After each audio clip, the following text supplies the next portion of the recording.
everyone, it's Ro. Welcome back to another episode of Mommy Virtue, brought to you by MetroHealth. Today we are talking about the importance of prenatal care, okay? And remember, share this with your loved ones, any mommy expecting, even the aspiring moms, because this is good conversation and good resources that they can have to prepare themselves for mothering and all that good stuff, okay? So if you are pregnant or planning to become pregnant, a healthy child starts with great prenatal care. In today's episode, I have OB-GYN Dr. Clodagh Mullen at MetroHealth discussing the importance of prenatal care, how to choose the right provider, and all that good stuff. So we're gonna jump right into it.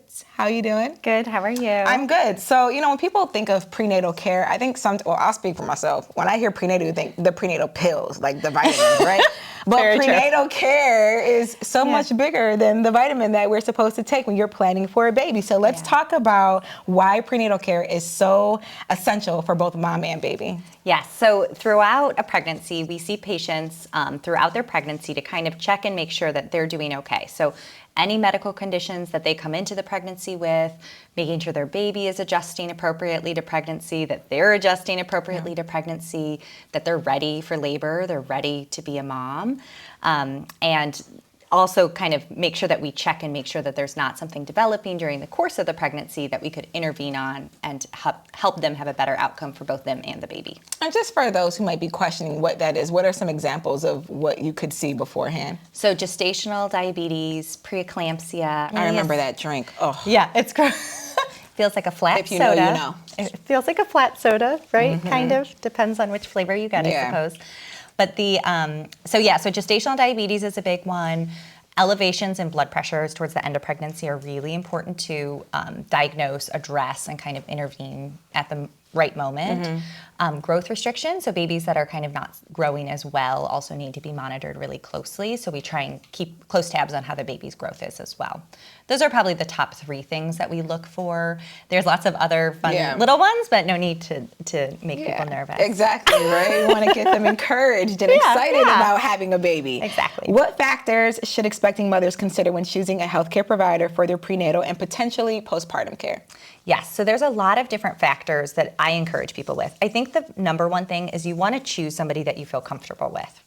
Pregnancy is such a vulnerable time in most people's lives, and so you want to make sure that when you go into your visit, you get your questions answered, you feel comfortable disclosing what you're going through, what you're feeling to your provider, and you want to make sure that that is somebody that really you feel is going to be at your side for the duration of the care. I also think it's nice to be as close to your house as you can. It's nice to not have to drive too far because you do have a lot of visits during your pregnancy. Yeah, there's a lot of factors. And I'm telling you, like, when you really have a relationship or you just really like your doctor that's going to deliver your baby, that is so key. Shout out to mine, because she delivered not only mine, my sister's, she's my mom's OB-GYN. So like having that connection. It's such a special relationship. It is. I feel like that's my girl. Yeah, I feel that way about most of my patients too, where by the end of a pregnancy, you've seen each other so many times that they're just like this special person. Yeah. And then after they deliver, you're like, oh man, I don't get to see her for so long. You don't. Well, because it's after that, it's like what you see them maybe a couple of times with baby, right? Yeah. You just see them for their postpartum visit, and then their just annual exams. Well, then you probably have your board full of pictures, the pictures that they send their doctors, like, look at my baby. It's really fun. What types of prenatal healthcare providers are available here at MetroHealth? Yeah, we've got a full gamut of options for people. So there's general OB-GYNs like me, so we take care of normal pregnancies, some pregnancy complications as well. And then we can do normal vaginal delivery, C-sections, forceps, vacuums, things like that as well. And then you have nurse practitioners. So those are work kind of in coordination with the physicians. They can do all this great prenatal care. They tend to do a bit more education for people when you look at research. But then they aren't there for the actual delivery. So they tend to kind of coordinate with an OB to make sure that the delivery is planned appropriately. And then you have a step farther from nurse practitioners, which is a certified nurse midwife. So those people also generally start as a nurse, and then they get a lot of schooling to become a midwife who specializes typically in sort of low risk, low intervention birth. I think they have a really nice approach to pregnancy. They're not like me, who has to go rush in and do emergency C-sections and things. So they tend to kind of have this faith that everything's going to be okay, which is really refreshing for me, at least. And they do a ton of education and everything as well. And then if a C-section or an operative delivery is needed or pregnancy complications occur, then they'll transfer the patient to the general OB-GYNs typically. Gotcha. And then outside of that, then you have your high-risk OB doctors. So those doctors kind of step in when things are getting more complicated. So that can be something that somebody comes into the pregnancy with, like diabetes or lupus or something like that. Or it can be something that develops during the course of the pregnancy, like growth restriction, the baby's too small, or twins or something like that.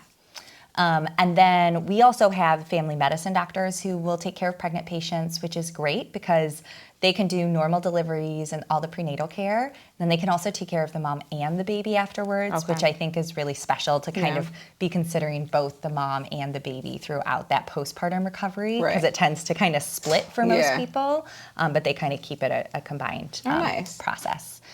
I think I remembered everyone. One thing that a lot of people will ask me is the difference between having a doula versus a midwife.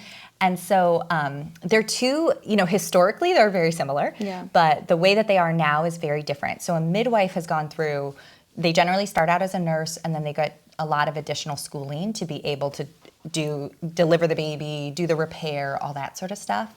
And a doula is really a birth coach or a birth support person. So sometimes they have some amount of medical background. A lot of times they don't, and they just have a great ability to communicate and kind of bridge that gap between the patient and the medical team, because it feels like a really, really big gap for a lot of people.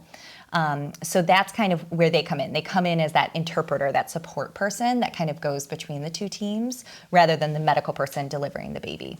So like Birthing Beautiful community, I don't know if you know BBC. They're amazing. They're so good. So they have all of these things that they do to kind of help listen, and they'll write down what we're saying and stuff so that when the patient forgets 5 minutes after we walk her out of the room, they're like, oh, let's look back at our notes. And it's really a nice... It's like your personal organizer, your assistant. But it doesn't take the place of the daddy. So have them both, Why not? Yeah, for sure. They're very different roles. Something you mentioned about the high risk. So this is just a question I wanted to ask because it comes up in the community a lot. Is high risk an age thing as well? Oh, what makes you high risk? Okay, so I always explain to patients there's two ways that you're high risk. You're actually high risk versus you are high risk like on an insurance claim. So those are two very different things. So I would say for most patients, advanced maternal age, so over the age of 35, that is technically high risk from an insurance perspective, and there's some increased risk of getting things like preeclampsia, gestational diabetes, having twins, all increase. But overall, I mean, typically those are very uncomplicated, easy pregnancies for people. So that's kind of one of those things where they're technically labeled high risk, but it's not a big deal. Okay, I'm glad I asked that because I feel like there's a stigma behind the age thing. And it's like, wait a second, Oh, no, it's fine. I think the health of the mother going into the pregnancy dictates a whole lot more than their age. Absolutely. Can you walk us through what typically happens during each trimester of pregnancy? So for those of you who are not pregnant and you're wanting to get pregnant, or you are pregnant and you're sitting there terrified right now, like, oh my God, what is happening to my body? What am I feeling? Walk us through from tests to appointments, physical and emotional changes, all of that. Oh yeah, okay, big topic. Big topic. So the first trimester, basically you come every month, and typically in one of the first or second visits, we take a lot of blood work. So I always joke with people that we don't become vampires during the course of the pregnancy. It's really just that one visit. And we check for everyone to make sure they're not too anemic, that they don't come into the pregnancy with diabetes, that everything's kind of working normally. We screen everybody for all STDs every pregnancy. We make sure they're up to date with other lab screening as well with that visit. Then we also, during that first trimester, check on ultrasounds, just viability, making sure that the baby's there, it's growing, and that there's just one baby, because that's always the exciting moment when there's more than one. Like, wait a second. That very much changes the course of a pregnancy. And then we also, in terms of kind of symptom management, I think the first trimester is when I get a lot of messages from patients. Nausea's huge, dizziness, and then fatigue. And I think The fatigue in the first trimester is hard for people to fully grasp until they're going to bed at 6 p.m. And then they'll send me a message the next day, like, what is wrong with me? Yeah. And I'm like, you grew an ear. It's okay. Yeah. You're fine. It's normal. And then the second trimester usually gets a little bit easier for people. So physically, you kind of get a little bit more energy back. Typically, the nausea resolves or gets better by about 12 weeks. And then you still just see us about every month. You get the big anatomy ultrasound, which happens around 20 weeks. That's where we check and make sure all the organs are good, and people can find out the gender of the baby if they want to know. And then between 24 to 28 weeks, that's when we do the glucose screen that we were talking about with gestational diabetes, and we check for anemia, which comes up a lot as well at that point. I never talked about the genetics. So genetics happens right at the end of the first trimester into the second trimester. There's an ultrasound around like 12, 13 weeks, and that looks to see if the baby has an increased risk of Down syndrome, trisomy 13, or 18 as well. And then the third trimester, things start going downhill again because you just get physically so uncomfortable. Yeah, swollen and all those other things. The back pain, the pelvic pressure, like it's the third trimester is a little rough for a lot of people. We see people every 2 weeks at that point because there's a lot more risk of things developing like elevations in blood pressure, issues with the growth of the baby, preterm labor, things like that. So we keep really close tabs on people in the third trimester every 2 weeks, and then actually every week for that last month. And that's about it. Yeah, I'm sitting here and I'm like, a lot of this stuff I remember. My son is 7. Oh, yeah. But I also had like a very extensive pregnancy journey because I had in vitro. Oh, yeah. Yeah, but still a lot of this is still very familiar as far as just the appointments and the testing and all that stuff. So everybody's journey is a little different, but ultimately right here at MetroHealth, you'll find all your resources and help. And that's bringing me to my next question. Yeah. What sets prenatal care apart from other hospitals right here at MetroHealth? Yeah, I love the way that we do OB care here at Metro because I think patients get really, really attached to their provider.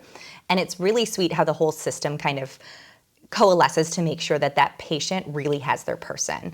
So when a patient shows up on labor and delivery for whatever reason, somebody shoots me a text like, hey, Mullen, your patient was here. Like, this is what we're going to do. Do you need us to update you? And they always keep your OB involved. And I think that's so special because it's so vulnerable and you feel so lost at times during the whole care because there's so many appointments and so many things happening. And you have this nice constant person that everyone's going to touch base with, everyone's going to circle back with, that I think it really provides excellent care for our patients. I love it. Yeah. What do you love most about your role? Oh my gosh. I love my patients so much. And I can tell. I love them. Yeah, I must say that thing. I have probably the best patients. So I will readily admit that I probably just get lucky a lot. But I love it when I have taken care of a patient and delivered their baby, and then they come back for their next pregnancy, and I get their toddler to like listen to the baby with me and stuff. It's one of my favorite things. Because they become your family. I know. Yeah, I love it. That's I love awesome. it. I It's can really tell good. you do, and I love your energy because I think that's so important. Like it's so really scary being pregnant. I personally went through a scare at, I want to say it was about 7 weeks, maybe 10, I don't remember. And having that doctor there that makes you feel like you are valued, your baby is valued, like it's just special. So I love your energy that you're giving. And I'm sure any one of your patients watching right now is like, go Dr. Mullen. For real. They're probably like, she was obsessed with me. That's awesome though. So shout out to you. But yeah, thank you so much for all this wonderful information. Listen, the first trimester of pregnancy is so important to your baby's development. For more information or to make an appointment with a MetroHealth women healthcare provider, visit metrohealth.com/OB-GYN or call 216-778-4444. Dr. Mullen, thank you so much. Thank you. Maybe if I get pregnant again, I'm going to be like, I want her. I'm just going to say, I don't know if I'm going to get pregnant again, but if I do, I'm going to just, dang, but what about my doctor? I love you too. Can we have both? I know. Can y'all like tag team? Maybe. We'll figure it out. Till next time.